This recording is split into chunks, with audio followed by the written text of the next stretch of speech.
Hello everyone. तो कैसे हैं आप लोग? Hopefully everyone is fine and now we are back with our another lecture video. In this video we'll be dealing with the next set of questions, that is from physics, and this is a complete set of 100 most repeated and most expected questions for MU 11th Entrance 2025, right? So this set consists of 100 questions, that is totally based on the question pattern of MU, right? So in this video we'll be dealing with another set, and that set is from physics, right? A set of 17 questions from physics. In the last video we practiced 30 questions from mathematics, and that were the most repeated questions. Okay, and this set consists of questions from physics, and that are I have analyzed the last 10-year papers, and that these 17 questions are the most repeated ones, right? तो हमने पिछले video में 30 questions देखे थे, जो कि कहाँ से थे, जो कि मैथमेटिक्स से थे। एंड आफ्टर दैट हम लोग फिजिक्स का पार्ट ले रहे हैं, जो कि 17 क्वेश्चंस का सेट है, and these are the most repeated questions, और होपफुली इससे 3-4 क्वेश्चंस रिपीट करना ही है, एग्जैक्ट कॉपी। ठीक है, तो आप अगर ये सारे क्वेश्चंस देख लेते हैं तो आपको बहुत आइडिया हो जाएगा कि किस तरह का क्वेश्चन पूछा जाता है एमयू में। तो please be with me till the last of the video. And इस वीडियो के बाद हम लेके आ रहे हैं केमिस्ट्री के रिपीटेड क्वेश्चंस। प्लीज वो वीडियो भी जरूर देखें, उसका लिंक आई बटन में दे रखा है। At the last of the video will get the link from the I button. Okay, so let me start. Yesterday कल हमने क्या किया था? कल हमने मैथमेटिक्स के क्वेश्चंस देखे थे। कल हमने मैथमेटिक्स के क्वेश्चंस देखे थे, जो कि 30 क्वेश्चंस थे, 30 questions, and we solve all. ठीक है, इसके बाद क्वेश्चन नंबर देखिए, क्वेश्चन ये 1 2 3 4 5 and so on, right? These are questions from mathematics. जिसने प्रैक्टिस नहीं किया है वो सारे क्वेश्चंस को पॉज करके प्रैक्टिस करें, and solution is given in the last slide. Okay, तो चलिए मैं सारे क्वेश्चंस एक बार आपको दिखा दूं। This is question number 19 and this is 20 21 22 23 24 25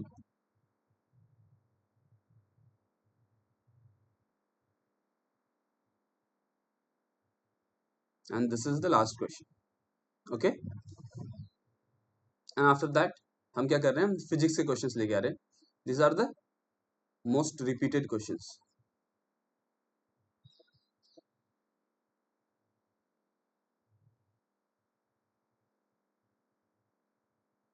Set of 17 questions, right? So please be with me till the last of the video, and after this video we'll be having questions from chemistry. Okay, please don't miss any videos. So in this section we'll be starting with, since we finished 30 questions in mathematics, we'll be starting with from question number 31st, that is from physics. Okay, तो चलिए start करते हैं। देखिए हमारा पहला question क्या है? मेरा पहला क्वेश्चन है, a freely falling object is represented by which of the following VT graph. VT graph यानी कि वेलोसिटी टाइम ग्राफ। अगर हमारा फ्री फॉलिंग ऑब्जेक्ट है तो वेलोसिटी टाइम ग्राफ हमारा क्या होगा? हमारा फ्री फॉलिंग ऑब्जेक्ट है, उसका वेलोसिटी टाइम ग्राफ कैसे बनेगा? ठीक, ओके, लेट्स सी कि देखिए इसके 4 ग्राफ दे रखे हैं, तो आपको ये बताना है कि फ्री फॉल का हमें क्या करना है? वेलोसिटी टाइम ग्राफ देखना है। देखिए फ्री फॉल का कंडीशन क्या है कि कोई ऑब्जेक्ट ऊपर से फॉल कर रहा है under the action of gravity, right? कोई ऑब्जेक्ट फॉल कर रहा है under the action of gravity, we call it free fall. ठीक है, तो फ्री फॉल में क्या होता है? Initial velocity. फ्री फॉल में इनिशियल वेलोसिटी कितना होता है? Initial velocity is zero. Initial velocity is zero. ठीक है, इनिशियल वेलोसिटी जीरो होता है, तो हम क्या करेंगे? हम सारे ग्राफ देखते हैं, और वेलोसिटी क्या करता है? इंक्रीज करता है। वेलोसिटी इंक्रीज करता रहता है। हम उसको कैसे निकालते हैं? v equals to u plus a t, यानी टाइम के डायरेक्टली प्रोपोर्शनल है। टाइम के डायरेक्टली प्रोपोर्शनल है, यानी कि दोनों में लीनियर रिलेशनशिप है, राइट? वेलोसिटी और अगर हम टाइम को देखें, हम वेलोसिटी और टाइम को देखें तो दोनों में क्या है? लीनियर रिलेशनशिप है, राइट? दोनों में लीनियर रिलेशनशिप है। इसका मतलब क्या हुआ? कि क्या होगा, हमारा ग्राफ जो बनेगा वो एक स्ट्रेट लाइन बनेगा। ग्राफ हमारा क्या बनेगा, स्ट्रेट लाइन बनेगा। ये चीज पता है ना आपको कि जब हमारा इक्वेशन क्या हो, लीनियर इक्वेशन हो, ग्राफ स्ट्रेट बनता है।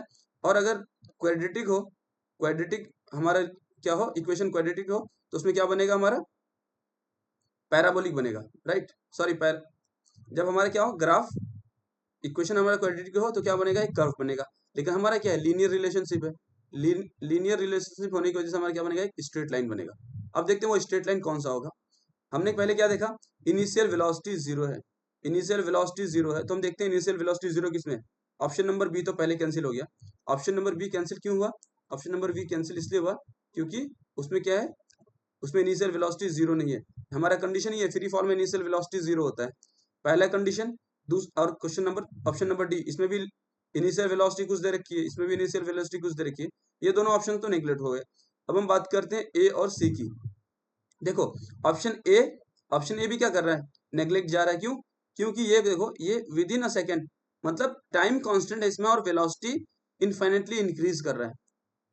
उसमें ऐसा तो होता नहीं है, फर्स्ट 0 सेकंड पे वेलोसिटी जीरो है, 1 सेकंड पे कुछ velocity v equals to u plus a t वाला रिलेशन लगाएंगे, इससे वेलोसिटी निकालेंगे। हर सेकंड पे वेलोसिटी चेंज होगी और बढ़ती रहेगी, जो कि फाइनाइट वैल्यू होगी। लेकिन यहाँ पे क्या दिखाया गया है, यहाँ पे कि टाइम कांस्टेंट रख करके इन्होंने एक स्ट्रेट लाइन बना दी। टाइम कांस्टेंट रख के, यानी कि टाइम कांस्टेंट है तब भी वेलोसिटी बढ़ रही है, ऐसा कंडीशन नहीं होता बिल्कुल भी। तो condition we are left with option number C. उसमें क्या होता है, देखो इनिशियल वेलोसिटी क्या है, टाइम जीरो पे इनिशियल वेलोसिटी जीरो है हमारी, टाइम जीरो पे इनिशियल वेलोसिटी जीरो है। और जैसे जैसे टाइम इंक्रीज कर रहा है, हमारा क्या कर रहा है, हमारा वेलोसिटी भी इंक्रीज कर रहा है। यानी कि इसमें क्या है, velocity is directly proportional to time है, ये चीज है। तो हमारा आंसर क्या होगा, हमारा आंसर हो जाएगा option number C. Answer will be option number C. ठीक है, this is the graph, this graph will be our answer. ये चीज समझ में आ गया कैसे हुआ, और सारे ऑप्शंस क्यों नहीं हुए, और सारे ऑप्शंस क्यों नहीं हुए ये भी बता दिया मैंने आपको। और ये ऑप्शंस होंगे, ये कैसे क्यों होंगे ये भी बता दिया, राइट। ओके ओके, और answer will be option number C. यानी कि वेलोसिटी टाइम ग्राफ का जो ग्राफ बनेगा, वेलोसिटी टाइम फ्री फॉल के लिए वो एक स्ट्रेट लाइन बनेगा। ये हो गया हमारा वेलोसिटी एक्स एक्सिस पे टाइम, जो कि एक लीनियर रिलेशनशिप है, velocity will increase with time. Okay, ठीक है। अब दूसरा क्वेश्चन देखते हैं हम लोग। क्वेश्चन नंबर 2 सेइंग कि which of the following type of motion does not require force, यानी कि किस तरह के मोशन में हमें फोर्स रिक्वायर नहीं होता है। यानी कि किस तरह के मोशन में, किस तरह के मोशन में बेसिकली ये पूछना चाह रहा है कि एक्सेलरेशन नहीं हो रहा है। अगर एक्सेलरेशन नहीं हो रहा है, इसका मतलब क्या, एक्सेलरेशन नहीं हो रहा है, zero acceleration, there is zero force. Force का तो फॉर्मूला ये होता है ना, force is mass into acceleration, right. Force is mass into acceleration when there is a zero acceleration. जब हमारा एक्सेलरेशन ही कुछ नहीं है तो फोर्स क्या हो जाएगा, फोर्स भी जीरो हो जाएगा, राइट। तो हम देखते हैं, अब कह रहे हैं कि किस तरह, which of the following motion does not require force. अब देखते हैं, uniform circular motion, uniform circular motion, uniform circular motion, कोई एक ऑब्जेक्ट इस सर्कुलर पाथ में मूव कर रहा है, इस सर्कुलर पाथ में मूव कर रहा है, अगर वो मूव कर रहा है तो क्या होगा, तो क्या होगा, वो क्या करेगा। अब आपने ये चीज पढ़ा होगा, जो सर्कुलर मोशन है, सर्कुलर मोशन है। अब देखो सर, कोई ऑब्जेक्ट जब एक सर्कुलर पाथ में मूव करता है तो उसमें एक फोर्स लगती है, जिस फोर्स को हम कहते हैं centripetal force, centripetal force, centripetal force. यानी कि जब सेंट्रीपिटल फोर्स लग रहा है, मतलब एक फोर्स उसमें एक्ट कर रही है।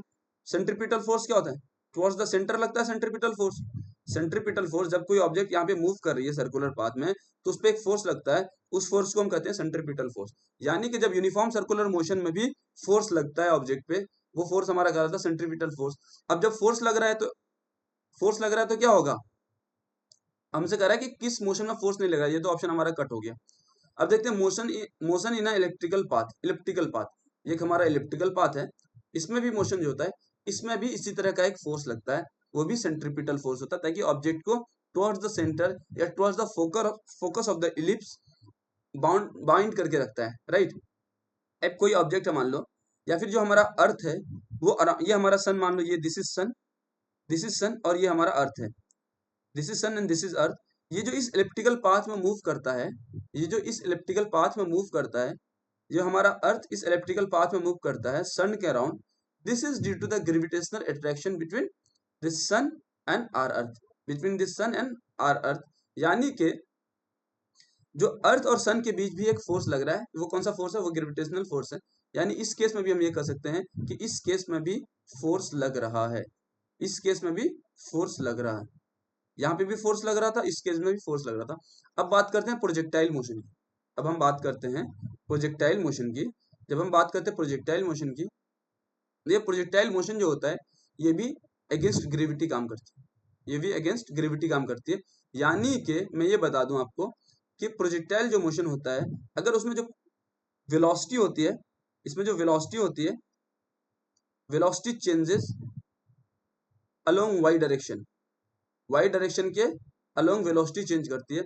यानी कि अगर आप किसी भी, मान लीजिए आप एक बॉल को प्रोजेक्टाइल मोशन में फेंक रहे हैं, एक प्रोजेक्टाइल पाथ में फेंक रहे हैं, तो उसका जो वेलोसिटी होगा दो पाथ में होगा। अब जैसे देखो, ये हमारा क्या है, दिस इज आर ग्राफ। हम बॉल को अगर इस तरह इस पाथ में फेंक रहे हैं, तो इसके दो कंपोनेंट होंगे वेलोसिटी के, एक इस कंपोनेंट में होगा वेलोसिटी vx, एक ऊपर वाला कंपोनेंट होगा वेलोसिटी vy।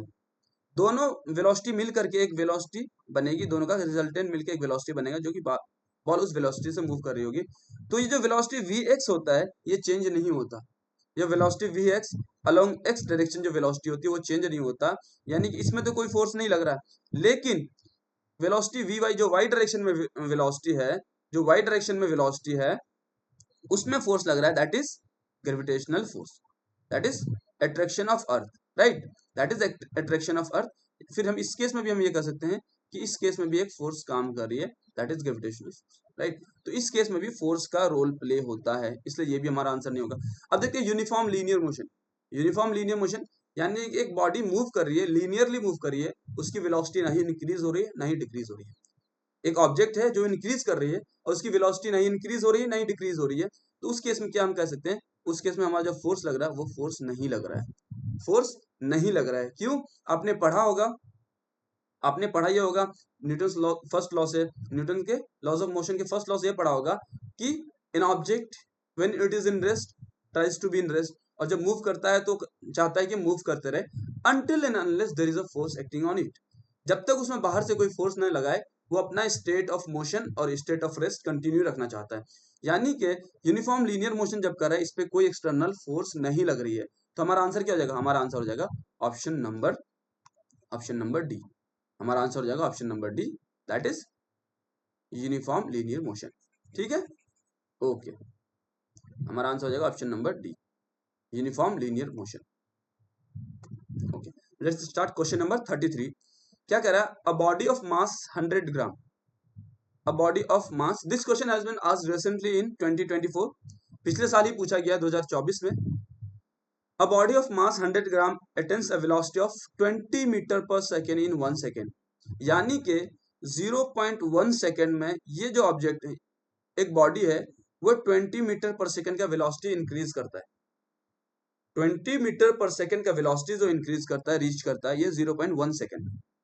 कोई एक ऑब्जेक्ट है, 20 मीटर पर सेकंड का वेलोसिटी 0.1 सेकंड में करता है, तो आपने एक्सेलरेशन का फॉर्मूला पढ़ा है। एक्सेलरेशन का फॉर्मूला क्या होता है? Change in velocity by change in time, change in velocity by change in time. कितना वेलोसिटी चेंज हो रहा है? 20 मीटर पर सेकंड का, और कितने टाइम में चेंज हो रहा है? 0.1 सेकंड में। यहां से मैं क्या लिख सकता हूं? ये हो जाएगा हमारा 200 मीटर पर सेकंड स्क्वायर। ये कितना हो गया हमारा? This comes out to be 200 metre per second square. ये हमारा क्या हो गया? एक्सेलरेशन, यानी कि उस बॉडी में इतने इतने का एक्सेलरेशन आ रहा है, 200 मीटर पर सेकंड स्क्वायर का एक्सेलरेशन आ रहा है। यहां तक क्लियर है? यहां तक क्लियर है? ओके, अब देखिए आगे क्या कह रहा है। आगे ये कह रहा है कि फोर्स एक्टिंग पूछा गया कि फोर्स कितना एक्ट कर रहा है उस पर। तो फोर्स का फॉर्मूला आपने पढ़ा होगा, force is equals to mass into acceleration, force is equals to mass into acceleration, right. और मास कितना दे रखा हमारा? 100 ग्राम। 100 ग्राम का मतलब क्या हो गया? 100 ग्राम मतलब अगर इसको आप किलो में बनाएंगे तो 100 डिवाइड बाई 1000, ये होगा हमारा केजी, यानी कि 0.1 केजी। मास हमारा कितना? 0.1 केजी, यानी कि ये हो गया 0.1। एक्सेलरेशन कितना? 200, एक्सेलरेशन है 200, 200 into 0.1 comes out to be 20 newton. 200 into 0.1 comes out to be 20 newton, यानी कि जो फोर्स लग रहा है उस बॉडी पे, that is 20 newton. Option number B. ठीक है, 20 न्यूटन। क्लियर है यहाँ तक? ठीक है, चलिए अगला क्वेश्चन देखते हैं। The percentage change of distance between two objects so that the gravitational force between them gets doubled is approximately. क्या कह रहा है कि the percentage change of distance between two objects so that the gravitational force between them gets doubled. Okay, तो देखिए question क्या है, the percentage change of the distance between two objects so that the gravitational force between them gets doubled. यानी कि distance को हम कितना बढ़ा दें, द डिस्टेंस का कितना परसेंटेज चेंज हो जाएगा। यानी कि मान लो एक R1 था, दूसरा कोई R2 है, तो कितना परसेंट चेंज हो जाएगा R1 से R2 कि दोनों के बीच का फोर्स क्या हो जाए, डबल हो जाए, दोनों के बीच का फोर्स डबल हो जाए। यानी कि F2 जो होगा हमारा, F2 जो होगा हमारा that will B 2 times of F1। कह रहा है जो दूसरा फोर्स होगा वो ट्वाइस ऑफ F1। यही चीज तो कहना चाह रहा है कि so that the gravitational force between them gets double, यानी कि जो दूसरा सेकंड फोर्स होगा that will be twice of first one. ठीक है, ये चीज है। अब हम फर्स्ट फोर्स को क्या लिख सकते हैं, F1 is equal to gravitational force का फॉर्मूला क्या होता है, Gm1m2 by R1 square, right. इसी तरह हम F2 को क्या लिख सकते हैं, F2 is Gm1m2 by R2 square. ये यही कह रहा है, मास वास के बारे में कुछ बताया नहीं गया है, इसका मतलब ये है कि मास कांस्टेंट है, बस डिस्टेंस को चेंज किया गया है, क्योंकि हमें डिस्टेंस का परसेंटेज चेंज निकालना है, यानी डिस्टेंस को चेंज किया गया है। और एक रिलेशन हमारा क्या है, F1 is equal to twice of F2। ठीक है, F1 is equal to twice of sorry F2 is twice of F1, F2 is twice of F1, ये चीज हमें दे रखा है। F2 is twice of F1, F2 is twice of F1। चलिए हम आगे देखते हैं।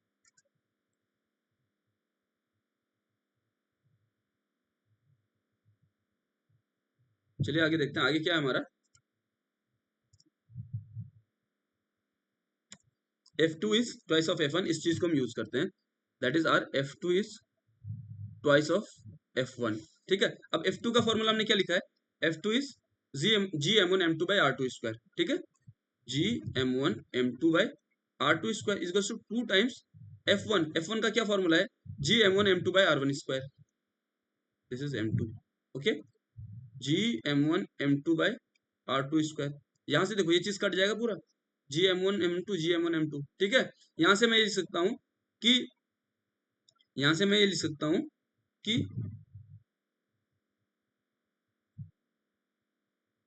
यहां से मैं लिख सकता हूं R1 को अगर मैं इधर रिप्लेस कर दूं तो R1 square by R2 square equals to 2, R1 square by R2 square equals to 2, यानी कि R1 बाय R2 का होल स्क्वायर इज 2, यानी कि R1 by R2 is root under 2, R1 by R2 is root under 2, right. यहां तक clear है सबको, R1 by R2 is root under 2। तो मैं यहाँ से एक डिस्टेंस को दूसरे डिस्टेंस के रेस्पेक्ट में निकाल सकता हूँ कि नहीं। अब देखो यहाँ से मैं इस चीज निकाल सकता हूँ, हमें R1 तो पता है, हमने हमने R1 पहले एज्यूम किया फर्स्ट केस के लिए, दैट इज R1। तो हम R2 को R1 के टर्म्स में ले रहे हैं, तो R2 को अगर मैं इधर ले जाऊं, R2 को अगर मैं इधर ले जाऊं, ठीक है, R2 को मैं इधर ले जाऊं, R2 इधर, और ये 2 जो आ जाएगा इधर आ जाएगा, यानी कि R2 will be R1 by root 2, R2 will be R1 by root 2। यहाँ तक समझ में आया कि नहीं सबको, R2 will be equals to R1 by root 2। ये रिलेशन हमारा आ गया R1 और R2 में। ठीक है, ये रिलेशन हमारा आ गया R1 और R2 में। ठीक है, हमारा R1 और R2 में रिलेशन आ गया। अब देखते हैं कि क्या है हमारा, R1 R2 में रिलेशन आ गया। अब हम देखते हैं change in distance, change in distance, change in distance क्या हो जाएगा, R1 minus R2, right. R1 minus R2 क्या है, R1 बाई रूट 2, यानी कि अगर हम एलसीएम ले लिए रूट 2, तो root 2 R1 minus R1 equal to कितना हो जाएगा, R1 इक्वल टू हमारा कितना हो जाएगा, अगर हम R1 कॉमन ले ले तो root 2 minus 1 divided by root 2। ये हो गया हमारा चेंज, ये हो गया हमारा चेंज, ये हमारा चेंज हो गया। परसेंटेज चेंज निकालते हैं, दिस इज आर चेंज। तो इसके बाद हम क्या करेंगे, परसेंटेज चेंज निकालेंगे। परसेंटेज चेंज के लिए हम क्या करेंगे, परसेंटेज चेंज के लिए, परसेंटेज चेंज के लिए क्या होता है, ओरिजिनल परसेंटेज चेंज के लिए होता है कि change divide by original into 100, right. Change कितना है, change comes out to be, हमारा डिस्टेंस चेंज कितना है, R1 √2 - 1, R1 × √2 - 1 ओवर √2। और ओरिजिनल कितना हमारा, ओरिजिनल है R1 × 100। ठीक है, इसको आप कट कीजिए, R1 से R1 कैंसिल्ड। ठीक है, अब इसको जब सॉल्व करेंगे आप, √2 - 1 बाय √2 × 100, ये निकल के आ जाएगा 29.2%। यानी कि जो हमारा डिस्टेंस चेंज होकर के आया, change percentage change in distance, ये हो जाएगा 29.2, सॉरी। तो हमारा जो परसेंटेज चेंज हो गया, percentage change in distance, that is 29.2%। 29.2%। चलिए ऑप्शन देखते हैं। ऑप्शन क्या क्या हमारे पास, सिमिलर टू 41, ये नहीं होगा। सिमिलर इक्वल्स टू 40, ये भी नहीं, 41 नहीं होगा। देखो अब ये दो ऑप्शंस, इन्होंने सेम ऑप्शंस एमयू एंट्रेंस में पूछे गए लास्ट ईयर, सेम ऑप्शंस दिए गए थे। एक था सिमिलर टू 30% और एक था इक्वल टू 30%। सिमिलर टू 30% का मतलब हो गया कि 30% के आसपास, और ये इक्वल टू 30% का मतलब हुआ कि एग्जैक्ट 30%। लेकिन हमारा आंसर आया है 29.2%। 29.2%। तो हमारा आंसर क्या होगा, option number C. Option number C, similar to 30%। ठीक है, ऑप्शन नंबर सी, ये क्या हो जाएगा, सिमिलर टू 30%। क्यों, क्योंकि हमारा एग्जैक्ट आंसर नहीं आया है, हमारा एग्जैक्ट 30 नहीं आया है, इसलिए हमारा आंसर हो जाएगा ऑप्शन नंबर सी। देखिए ऑप्शंस के साथ कितने अच्छे तरीके से खेला गया है, एक सिमिलर दे दिया गया और इक्वल टू दे दिया गया, तो अब कोई बंदा इक्वल टू 30 लगा देगा। ठीक है, तो आपको ऑप्शंस बहुत अच्छे तरीके से देखना है कि ऑप्शंस आखिर में है क्या क्या। ठीक है, अब अगला क्वेश्चन देखते हैं। अगला क्वेश्चन है, two bodies of mass m1 is 4 kg and m2 is 8 kg have same kinetic energy, यानी कि kinetic energy of 1 equals to kinetic energy of 2। ये चीज दिया गया ना, दो बॉडीज है जिसके मास है 4 किलो और 8 किलो, उसके सेम काइनेटिक एनर्जी, यानी kinetic energy of first object is equals to kinetic energy of second object, the ratio of their linear momenta. आपने काइनेटिक एनर्जी का फॉर्मूला पढ़ा है, मोमेंटम स्क्वायर बाय 2m होता है। Kinetic energy equals to p square by 2m, यानी momentum का square by 2m। तो हम यही लिखते हैं, kinetic energy of first object यानी कि momentum square of first object by 2m1 equals to momentum square of two object second object by 2m2। ठीक है, हमसे पूछा गया ratio of their linear momentum, तो मोमेंटम को एक साइड लेते हैं, p1 square by p2 square equals to 2m1 by 2m2। ठीक है, 2 से 2 कैंसिल कर देते हैं। अब यहां से हम लिख सकते हैं p1 बाय p2 का whole square, p1 by p2 का whole square, p1 by p2 का होल स्क्वायर कितना हो जाएगा, p1 बाय p2 का whole square equals to m1 by m2, और m1 बाय m2 को मैं क्या लिख सकता हूँ, m1 बाय m2 यानी 4 बाय 8। इसको आप कैंसिल करके लिखेंगे 1 बाय 2, यानी कि p1 बाय p2 का whole square equals to 1 by 2। यहाँ से p1 बाय p2 कितना हो जाएगा, रूट स्क्वायर इधर आके रूट बन जाएगा, दैट इज 1 बाय √2। 1 बाय √2, तो हमारा आंसर क्या हो जाएगा, हमारा आंसर हो जाएगा ऑप्शन नंबर सी।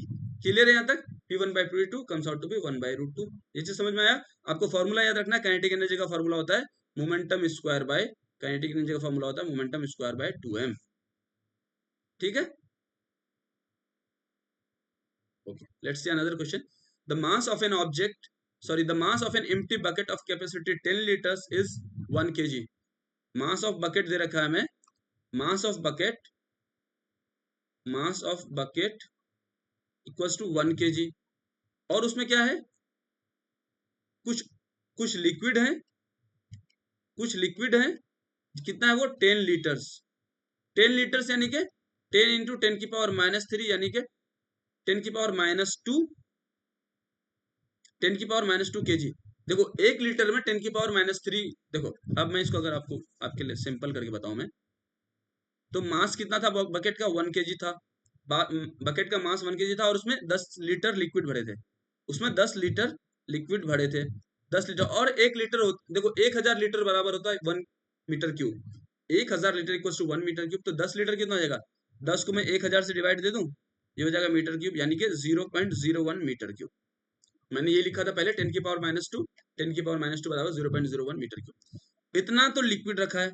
अब कह रहा है bucket when it is completely filled with liquid of relative density 0.8।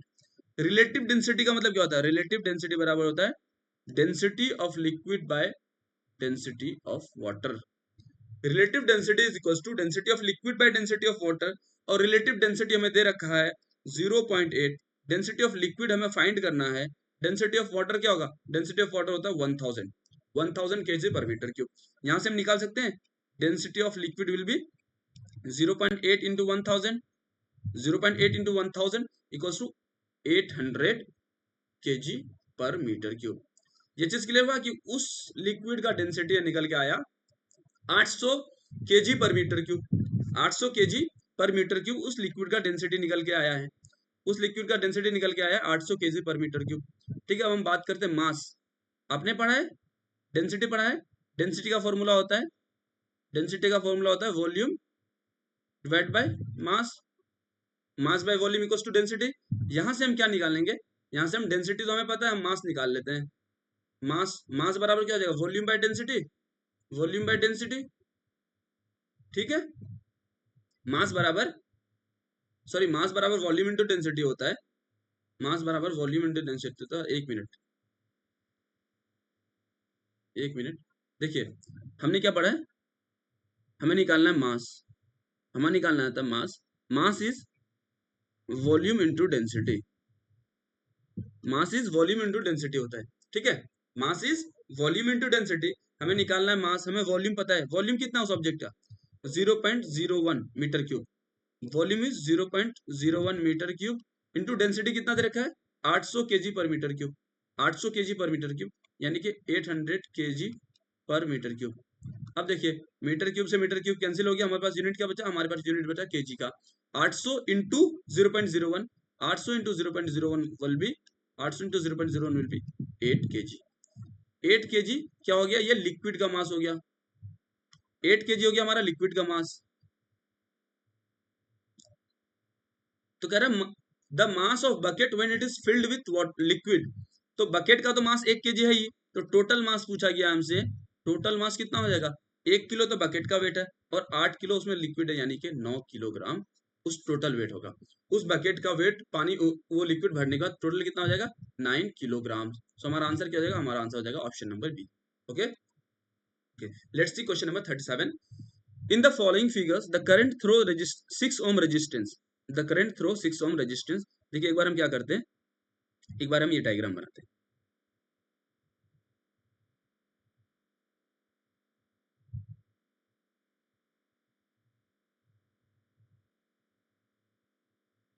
एक बार हम ये डायग्राम बनाते हैं।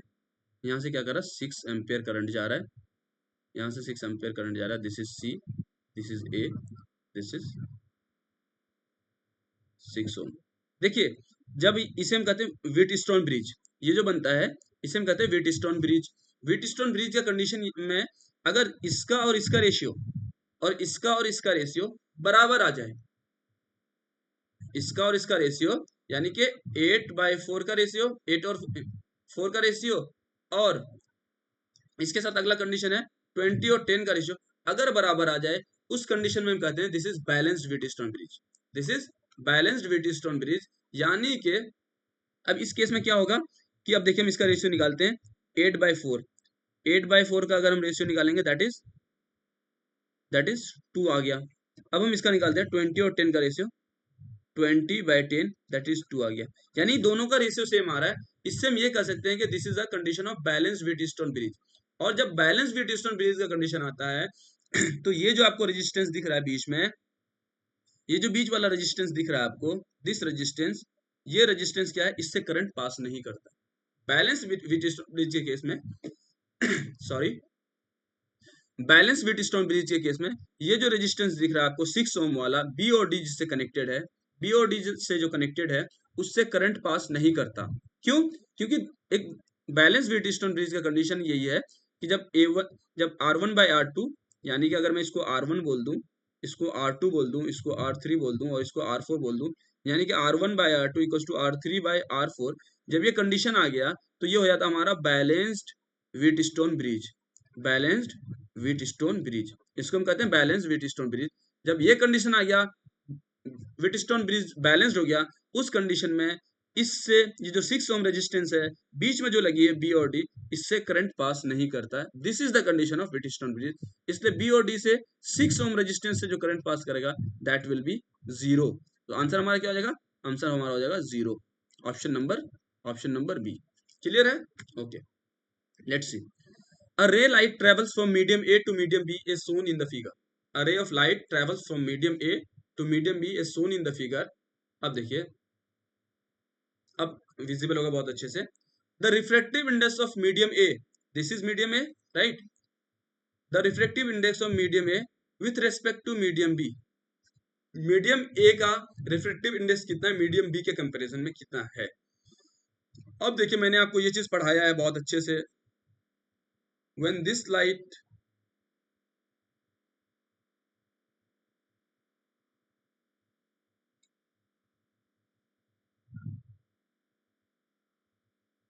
आपको ये चीज मैंने पढ़ाया है कि जब रेयरर से डेंसर जाता है तो टुवर्ड्स द नॉर्मल बेंड करता है. Rarer to denser towards the normal, ठीक है, और denser to rarer away from normal. तो ये कहाँ जा रहा है, ये ऐसे जाना था, इसको ये ऐसे जा रहा है. अगर मान लो ये बेंड नहीं करता तो ये ऐसे जाता है कि नहीं, ये इस पाथ में जाता है कि नहीं. यानी कि इसका ओरिजिनल पाथ तो ये था, लेकिन ये बेंड करके कहाँ चला गया, टुवर्ड्स द नॉर्मल चला गया. ये बेंड करके टुवर्ड्स द नॉर्मल चला गया. अदरवाइज अगर ये बेंड नहीं करता ये इस पाथ में जाता. ये जो मैंने रेड पाथ शो किया है, ये बेंड नहीं करता तो इस पाथ में जाता, लेकिन ये बेंड कर गया और नॉर्मल के तरफ बेंड किया है. तो यानी towards the normal, rarer to denser जा रहा है. यानी कि जो मीडियम ए है वो रेयरर है, और ये वाला जो मीडियम है ये क्या है, दिस इज डेंसर. ये रेयरर है, ये डेंसर है. अगर हम दोनों का रेशियो निकालें तो मीडियम ए का क्या होगा, मीडियम ए और मीडियम बी का रेशियो अगर हम निकाल दें, ए बाई बी कर दें, तो ऊपर वाला तो कम होगा, ए का रिफ्रैक्टिव इंडेक्स तो कम होगा क्योंकि ये रेयरर है. और बी क्या है, बी इज डेंसर, तो बी का रिफ्रैक्टिव इंडेक्स क्या होगा, ज्यादा होगा. जब दोनों का रेशियो निकालोगे तो कितना हो जाएगा. मान लेते हैं कि ये क्या है, इसका रिफ्रैक्टिव इंडेक्स 1.5 है, ऊपर वाले का रिफ्रैक्टिव इंडेक्स 1 है और 1.5 है, और नीचे वाला क्या है, नीचे वाला रेयरर है, इसका हम 1 मान लेते हैं रिफ्रैक्टिव इंडेक्स. इसका रिफ्रैक्टिव इंडेक्स 1 मान लेते हैं, ऊपर वाले का 1.5. तो क्या कर रहा है, ए का विथ रेस्पेक्ट टू बी, यानी ए बाई बी कितना हो जाएगा, ए इज 1, बी इज 1.5. टोटल क्या आ गया, 0.6 के करीब. यानी कि ये हमेशा क्या होगा, लेस देन 1 होगा, लेस देन 1 होगा, क्योंकि ऊपर वाला क्या है, ऊपर वाला कम है, नीचे वाला ज्यादा है. ऊपर वाला कम है और नीचे वाला ज्यादा है, राइट. तो इस केस में क्या होगा, इस केस में जो होगा हमारा वो हमेशा लेस देन 1 होगा. तो हमारा आंसर क्या हो जाएगा, less than unity, less than unity. Okay okay, let's see question number 39. This question even asked in last year. ये क्वेश्चन भी पिछले साल ही पूछा गया है, ठीक है. उसमें थोड़ा सा डाटा चेंज था. देखो, मैंने ये क्वेश्चन देखा, ये काफी बार पूछा गया है. बस इसमें क्या करता है, वो फोकल लेंथ चेंज कर देता है. पिछले बार 10 सेंटीमीटर था फोकल लेंथ.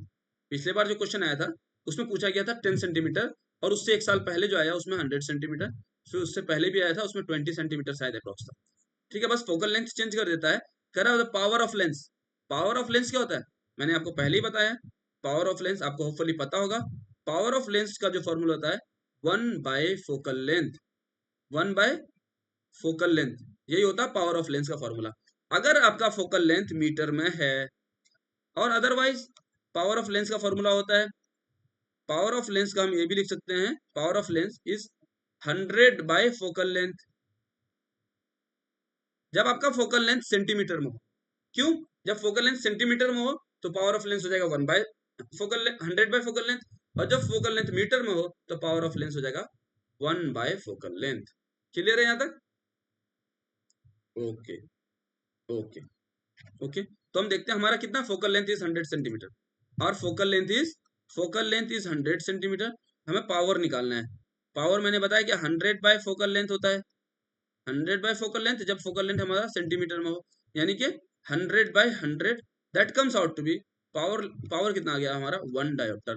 पावर का जो यूनिट है दैट इज डायोप्टर, हम उसे डायोप्टर से रिप्रेजेंट करते हैं. So our answer will be option number B. Clear है. ओके. अब देखिए क्वेश्चन नंबर 40 क्या कर रहा है, a train travels some distance with a speed of 30 kilometre per hour. यानी कि एक जो v1 वेलोसिटी है उसकी वो है 30 kilometre per our. And returns, यानी कि मान लो एक ट्रेन जो है वो यहां से यहां जा रही है. मान लो एक ये पॉइंट यहां से स्टार्ट की और यहां से कहां गई, इस पॉइंट पे गई, दिस इज पॉइंट बी. ये जाने में कितना स्पीड से गई, 30 किलोमीटर पर आवर. ठीक है, और ये रिटर्न हुई रिमेनिंग, यानी इसी पाथ पे रिटर्न हुई with the speed of 45 kilometre per our. ठीक है, सेम पाथ ट्रेवल किया, यानी पाथ सेम है, पाथ चेंज नहीं हो रहा है, यानी कि डिस्टेंस सेम ट्रेवल कर रहा है with difference speed. Distance same travel कर रहा है विथ डिफरेंट स्पीड. तो कह रहा है एवरेज स्पीड क्या होगी. एवरेज स्पीड इस केस में हो जाता है, एवरेज स्पीड का फॉर्मूला होता है, एवरेज स्पीड होता है 2v1 v2 by v1 plus v2, 2v1 v2 upon v1 plus v2। ठीक है, अब इसको देखते हैं। 2 × v1 कितना है 30, into v2 45, v1 plus v2 यानी 45 प्लस 30 75, 15 दूना 30, 15 पाँच 75। ठीक है, 5 9 जा 45, 9 दूना 18, 18 दूना 36, यानी कि जो हमारा एवरेज स्पीड निकल के आया वो 36 kilometre per our. Option number A, option number A 36 kilometre per our. इस मैंने आपको ये फॉर्मूला कब लगाने बोला, जब डिस्टेंस सेम हो। जब डिस्टेंस सेम हो, दो अलग अलग वेलोसिटी से ट्रेवल कर रहे हैं, तो उस केस में आप क्या कर सकते हैं 2v1 v2 upon v1 plus v2 आराम से लगा सकते हैं, 2v1 v2 upon v1 plus v2। अब देखिए इसका एक और कंडीशन क्वेश्चन इस तरह से भी पूछा जा सकता है, सेम चीज पूछा गया एमयू में, बस उसको ये चेंज कर दिया गया, same question but data is like this, कि डाटा कुछ इस तरह से पूछ दिया गया था कि एक ऑब्जेक्ट है जो कि स्टार्टिंग के 50 किलोमीटर वो ट्रेवल करता है 30 किलोमीटर पर आवर से, और नेक्स्ट 50 किलोमीटर उसी रूट पे ट्रेवल करता है 45 किलोमीटर पर आवर से। This is the same question asked in MU. ठीक है, पिछले दो साल पहले पूछा गया सेम क्वेश्चन, और लास्ट ईयर उसको क्या किया गया कि पाथ रिटर्न करने का वो दे दिया गया कि पाथ रिटर्न कर दे रहा है वो। तो चलिए देखिए क्या किया गया था कि पिछले से पिछले साल पूछा गया था कि स्टार्टिंग में 50 किलोमीटर इतने स्पीड से चल रहा है 30 किलोमीटर की स्पीड से, और नेक्स्ट 50 किलोमीटर 45 के। तो अब मैंने आपको कंसेप्ट बताया कि सेम डिस्टेंस जब वो अलग अलग स्पीड से ट्रेवल करे तो आपको फॉर्मूला लगाना है 2v1 v2 upon v1 plus v2। यहाँ पर भी आंसर आ जाएगा 36 kilometre per our average speed. ठीक है, okay, let's another question, the numerical ratio of distance to displacement, the numerical ratio of distance point A point B. देखिए मैं आपने अगर पढ़ा होगा बहुत अच्छे से तो आपको ये पता होगा कि distance is always greater than और इक्वल टू डिस्प्लेसमेंट। ठीक है, distance is always greater than और इक्वल टू डिस्प्लेसमेंट, यानी कि जो डिस्टेंस होगा वो कभी भी डिस्प्लेसमेंट से छोटा नहीं होगा। राइट, ये चीज तो आपको पता होगा। तो डिस्टेंस बाय डिस्प्लेसमेंट अगर हम करें, डिस्टेंस बाय डिस्प्लेसमेंट करें, तो डिस्टेंस बाय डिस्प्लेसमेंट अगर हम इसको इधर लेके आ जाएं तो क्या हो जाए, शुड बी ग्रेटर देन और इक्वल टू 1, यानी कि ऑलवेज ग्रेटर देन और इक्वल टू 1। क्लियर हो गया, ऑप्शन नंबर सी। यानी कि दो पॉइंट है, पॉइंट ए और B, this is the straight line is displacement, और आप कोई सा पार्ट ट्रेवल करके पहुंच रहे हैं, दिस इज डिस्टेंस। तो डिस्टेंस हमेशा बड़ा, या एक कंडीशन ये हो सकता है कि जब बराबर हो तो always greater than, sorry option will be always greater than और इक्वल टू 1, बराबर भी हो सकता है, इसलिए यहाँ इक्वल क्या, इक्वल टू और ग्रेटर देन 1। आपने ये चीज पढ़ा है ना, डिस्टेंस इज ग्रेटर देन और इक्वल टू डिस्प्लेसमेंट। ये तो होता ही है कि डिस्टेंस या तो बराबर किसी कंडीशन में हो सकता है, वरना ऑलवेज बड़ा होगा। तो distance by displacement will be greater than और इक्वल टू 1, यही चीज हमारा आंसर है, option number D. Okay, let's see question number 42, क्या an object vibrates at an with a frequency of 100 hertz, यानी कि फ्रीक्वेंसी दे रखा है 100 हर्ट्ज। तो हमसे पूछा गया टाइम पीरियड क्या होगा। अगर आपको पता हो, देखिए टाइम पीरियड का फॉर्मूला फ्रीक्वेंसी से कैसे रिलेटेड होता है, time period is equals to 1 by frequency. This is very simple relationship, frequency is equals to 1 by time period, या फिर time period is equals to 1 by frequency. ठीक है, तो अब यहाँ से देखते हैं, हमें फ्रीक्वेंसी दे रखा है 100 का, यानी 1 by 100, this comes out to be 0.01 second. Time period is always seconds, यानी क्या कर रहा है, फ्रीक्वेंसी 100 हर्ट्ज का फ्रीक्वेंसी, यानी एक सेकंड में वो 100 बार वाइब्रेट कर रहा है, तो एक बार वाइब्रेट करने में कितना टाइम लगेगा उसे, 0.01 सेकेंड। ठीक है, okay, which of the following statements is not correct, speed of sound in a medium depends on the temperature of the medium. सही बात है, टेम्परेचर बढ़ेगा तो स्पीड बढ़ती है, टेम्परेचर घटेगा तो स्पीड घटती है, सही बात है। The sound of single frequency is called note, गलत है ये। The sound of single frequency is called note, note तो कुछ होता नहीं साउंड के, साउंड में नोट नाम से कोई वर्ड है ही नहीं, दैट इज कॉल्ड टोन, यानी कि सिंगल फ्रीक्वेंसी के साउंड को हम टोन कहते हैं, इसलिए ये स्टेटमेंट गलत है। अब स्टेटमेंट 3 चेक करते हैं, the sound propagates through medium at a finite speed. सही बात है कि हर मीडियम में साउंड की स्पीड फाइनाइट है। अगर मैं बात करूं एयर की, तो एयर में ऑलमोस्ट 345 मीटर पर सेकंड होता है, यानी कि 330 से 345 metre, that depends on the temperature of the environment. ठीक है, अगर मैं बात करूं किसी सॉलिड में, तो उसमें भी उसका स्पीड फिक्स होता है, लिक्विड में भी स्पीड फिक्स होता है, यानी कि साउंड का किसी भी मीडियम में स्पीड फाइनाइट होता है। Sound can not travel in vacuum, ये भी सही बात है। तो हमारा स्टेटमेंट कौन सा, स्टेटमेंट नंबर 2 इज इनकरेक्ट, वही इनकरेक्ट ही पूछा गया है, तो ऑप्शन बी। ठीक है, अब देखो, 3 resistors 2 ohm 3 ohm and 5 ohm are connected across a battery of 10 volt of negligible internal resistance, the potential drop across 3 ohm resistor, the potential drop across 3 ohm resistor will be what?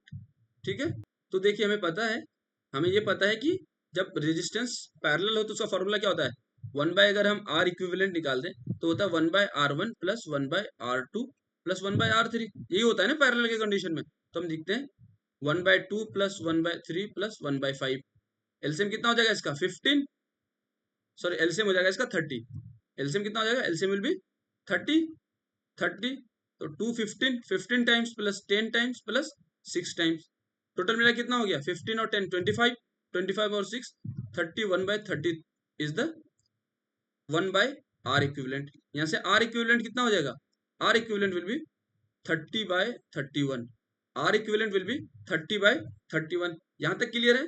Equivalent resistance कैसे निकालते हैं, equivalent resistance का formula होता है 1/R1 plus 1/R2 plus 1/R3 on so on, जितने resistance हमें दे रखे हो पैरेलल में।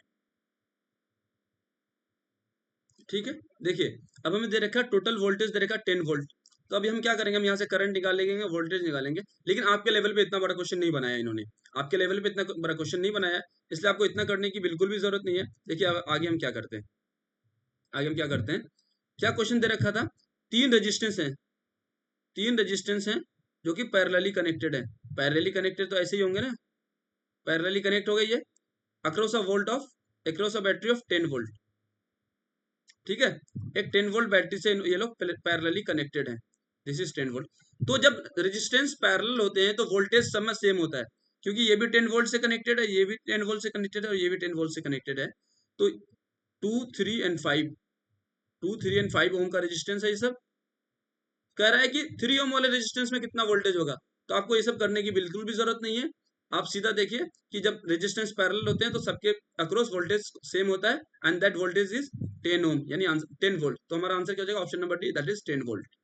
ठीक है, a piece of wire of resistance R is cut into 5 equal parts. देखिए this question is very important और थोड़ा सा ट्रिकी क्वेश्चन है, और ये बहुत बार आया गया है, हो सकता है कि क्वेश्चन इस बार भी आ जाए, हो सकता है क्वेश्चन 100% से इसी तरह इस बार भी आ जाए, या फिर कुछ न्यूमेरिकल वैल्यू के साथ आ जाए कि एक रेजिस्टेंस है जिसका 50 ओम रेजिस्टेंस है, उसके अंदर उसको 5 पार्ट्स में डिवाइड किया गया, तो देखिए एक ये रेजिस्टेंस है, इसको 5 इक्वल पार्ट्स में डिवाइड किया गया, क्या कह रहा है, इसकी रेजिस्टेंस आर थी, जब आप इसको कट करेंगे ना, हर एक पार्ट का रेजिस्टेंस R/5 हो जाएगा, हर एक पार्ट का रेजिस्टेंस R/5 हो जाएगा। ठीक है, यानी कि यहां से मैं ये कह सकता हूं हमारे पास 5 रेजिस्टेंस हैं, 5 वायर हैं जिसका रेजिस्टेंस क्या है, R/5 सबका रेजिस्टेंस है, सबका रेजिस्टेंस R/5 है। अब ये कह रहा है इस इन सब को हमने क्या किया, इन सब को हमने पैरेलली कनेक्ट किया, these are then connected in parallel. एक रेजिस्टेंस थी, एक वायर थी जिसकी रेजिस्टेंस R थी, हमने इसको 5 पार्ट्स में डिवाइड किया, हर एक पार्ट का रेजिस्टेंस कितना हो गया R/5, हर एक पार्ट का रेजिस्टेंस R/5 कह रहा है। इन सब को फिर हम लोग क्या किए, इन सब को फिर हम लोग क्या किए, पैरेलली कनेक्ट किए, इन सबको फिर हम लोग पैरेलली कनेक्ट किए, यानी कि यहां से मैं आपको बताऊं तो इन सबको पैरेलली अगर हम कनेक्ट कर रहे हैं, पैरेलली कनेक्ट कर रहे हैं, इसका मतलब क्या हुआ,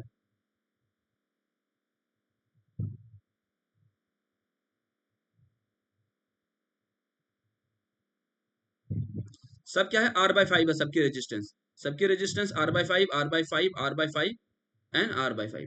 ठीक है, अब इसको हमने पैरेलली कनेक्ट किया तो टोटल नेट रेजिस्टेंस बताना है, तो नेट रेजिस्टेंस कितना होता है, अगर सारे रेजिस्टेंस बराबर के हों if the equivalent resistance are of this combination is R1, R1 कह रहा है इन सबका इक्विवेलेंट रेजिस्टेंस, R इक्विवेलेंट इन सबका R1 है, ठीक है, तो वो कितना हो जाएगा, आपने पढ़ा हो अगर कि 5 रेजिस्टेंस इक्वल हो और वो पैरेलली हो तो वो हो जाता है R/N, उसका रेजिस्टेंस होता है R/N, यानी कि अगर R रेजिस्टेंस का wires N wires parallelly connected हो तो उसका रेजिस्टेंस टोटल हो जाता है R/N। हमारे पास कितना रेजिस्टेंस है, हमारे पास रेजिस्टेंस है एक वायर का R/5 और टोटल कितने वायर्स है 5, यानी कि हमारा जो R इक्विवेलेंट निकल के आया उसको क्वेश्चन में रिप्रेजेंट किया R1 से, वो आया हमारा R/25। यहाँ तक क्लियर है कि नहीं, R इक्विवेलेंट हमारा R/25 आया, तो रेशियो कह रहा है R/R1 का, R/R1 का रेशियो कह रहा है, R/R1 का रेशियो कह रहा है R/R1, R तो हमारा ओरिजिनल रेजिस्टेंस R है और R1 कितना है R/25, R/25 is are new resistance R1, ये 25 ऊपर चला जाएगा, तो हमारा R1, हमारा R बाय जो R1 है वो कम्स आउट टू बी 25। ये चीज समझ में आया कि नहीं, ये मैंने यहाँ पे ये बताया था कि अगर हमारे पास एन रेजिस्टेंस पैरेलल में लगे हों, सबके रेजिस्टेंस आर हो, तो उसका फॉर्मूला हो जाता है आर बाई एन। तो हमारे पास आर बाई फाइव एक का है और टोटल कितने हमारे पास 5, तो हमने R by five divide by 5 कर दिया, तो हमारे पास आर बाई 25 आ गया net resistance. R one by R निकाल, आर बाई आर वन निकालना था, आर बाई आर वन का वैल्यू हमारे पास आर बाई 25 है, जहां से हमारा क्या आया 25 आ गया, यानी आर बाई आर वन का रेशियो 25 निकल के आया। क्लियर है यहाँ तक? तो हमारा आंसर कितना हो जाएगा? Answer will be option number D. Okay okay, अब देखिए क्वेश्चन नंबर 46 क्या कर रहा है, if an electric iron, if an electric iron is of 1000 what, if an electric iron is of 1000 what, ठीक है, and runs for 30 minutes every day. क्या कह रहा है कि हमारे पास जो पावर कंज्यूम्ड है वो हो रहा है 1000 वॉट का, यानी कि मैं यहां से ये कह सकता हूँ इसे 1000 watt equals to 1 kilowatt, 1 kilowatt. अब ये हर दिन कितने के लिए आ रहा है? 30 मिनट्स, 30 मिनट्स यानी कि आधे घंटे के लिए हर दिन यूज हो रहा है, आधे घंटे के लिए यूज हो रहा है। एंड कह रहा है कि इलेक्ट्रिक एनर्जी कितना कंज्यूम करेगा अप्रैल के महीने में। अप्रैल में कितना दिन होता है? अप्रैल में 30 दिन होता है। April is the month of 30 days, 30 दिन हो गया, यानी कि अगर हम हर दिन आधा आधा घंटा यूज करें तो हम टोटल कितना यूज करेंगे उसे? 30 दिन में हर दिन आधा आधा घंटा, यानी 15 आवर यूज कर रहे हैं, 15 आवर हम यूज कर रहे हैं उसे, 15 आवर हम यूज कर रहे हैं। हमारा कितना रेटिंग है उसकी 1 किलोवाट, हम उसे टोटल यूज कर रहे हैं अप्रैल के महीने में 15 घंटे। तो एनर्जी कितना कंज्यूम होगा? एनर्जी कंज्यूम होगा जितना पावर 1 किलोवाट, 1 किलोवाट का पावर है इंटू 15 घंटे यूज हो रहा है, 15 आवर, ठीक है। तो यानी कि हम क्या कर सकते हैं, एनर्जी जो कंज्यूम हो रहा है हमारा, ये जगह 15 into 1 15 kilowatt hour, 15 kilowatt hour. Power into time तो होता है energy, power into time is our energy, ठीक है। तो हमारा एनर्जी कितना निकल के आ जाएगा? हमारा एनर्जी जो निकल के आएगा दैट विल बी 15। क्लियर है यहाँ तक? एनर्जी कैसे निकल के आया हमारा 15? हमने क्या किया, पावर को मल्टीप्लाई कर दिया टाइम के साथ, हमने पावर को मल्टीप्लाई कर दिया टाइम के साथ, ठीक है। Power into time is the energy use, और अप्रैल के महीने में 30 दिन होता है, 30 दिन होने की वजह से उस 30 इंटू आधा घंटा हर दिन, 15 घंटे हमारा टोटल यूज हुआ। 1 किलोवाट का रेटिंग है उसका, 1 kilowatt into 15, that comes out to 15 kilowatt hour. तो हमारा आंसर क्या हो जाएगा? ऑप्शन नंबर बी, ठीक है, ऑप्शन नंबर बी।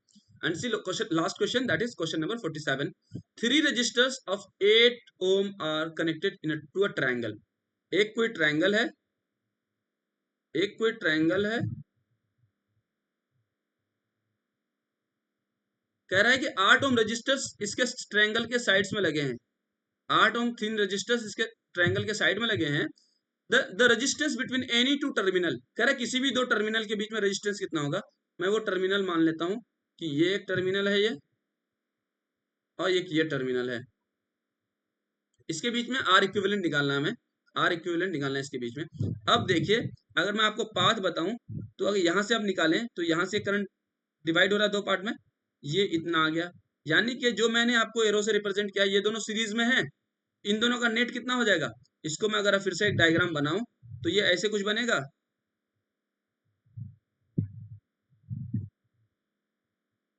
ये दो पार्ट में है, ऐसे कुछ बनेगा। अब इसके इसके बीच आपको नेट निकालना है, राइट, इसके इसके बीच नेट निकालना है। ये तो हमारा 16 है ही, ये तो हमारा 8 है ही, ये हमारा 8 ओम है ही, और इन दोनों का जो हम अभी देखो जो जिसको हम व्हाइट एरो से रिप्रेजेंट कर रहे हैं, इन दोनों का कितना हो जाएगा? इन दोनों का नेट कितना हो जाएगा? दोनों सीरीज में है कि नहीं? सीरीज में का क्या होता है रेजिस्टेंस निकालने का फॉर्मूला? R1 प्लस R2, यानी कि 8 प्लस 8 16, यानी कि ये हमारा 16 निकल के आ जाएगा। अब 8 ओम और 16 ओम क्या हो गए? अब यहाँ से देखो करंट डिवाइड कर रहा है, यानी कि ये दोनों पैरेलल में हो गए, तो मैं R इक्विवेलेंट निकालना है 1 bye R1 plus 1 bye R2, यानी कि 1 बाय 8 प्लस 1 बाय 16, एलसीएम ले लीजिए 16, 2 प्लस 1 3, यानी कि सॉरी 2 प्लस 1 यानी 3 हो गया टोटल, 3 बाय 16, 3 बाय 16। अब दोनों का एलसीएम लेंगे, 8 और 16 का एलसीएम आएगा 16, 8 to the 16 2, 16 1 the 16, 2 plus 1 3 by 16, यानी कि 1 बाय आर इक्विवेलेंट जो हमारा आया 3 बाय 16, 1 बाय आर इक्विवेलेंट आ गया हमारा 3 बाय 16। आर इक्विवेलेंट यहां से आ जाएगा, जब आप दोनों को रेसिप्रोकल करेंगे तो 16 बाय 3, आर इक्विवेलेंट हमारा निकल के आया 16 बाय 3, और answer is option number C. समझ में आ गया यहाँ से कैसे आ गया सब कुछ? ठीक है, हम यहाँ से क्या किया, हम यहाँ से 17 क्वेश्चन का एक सेट कंप्लीट किया। दीज वर, ये सारे क्या थे, बहुत रिपीटेटिव क्वेश्चंस थे जो बहुत बार पूछे गए थे किसी न किसी फॉर्मेट। इसके बाद हम लेके आ रहे हैं केमिस्ट्री के क्वेश्चंस, ठीक है।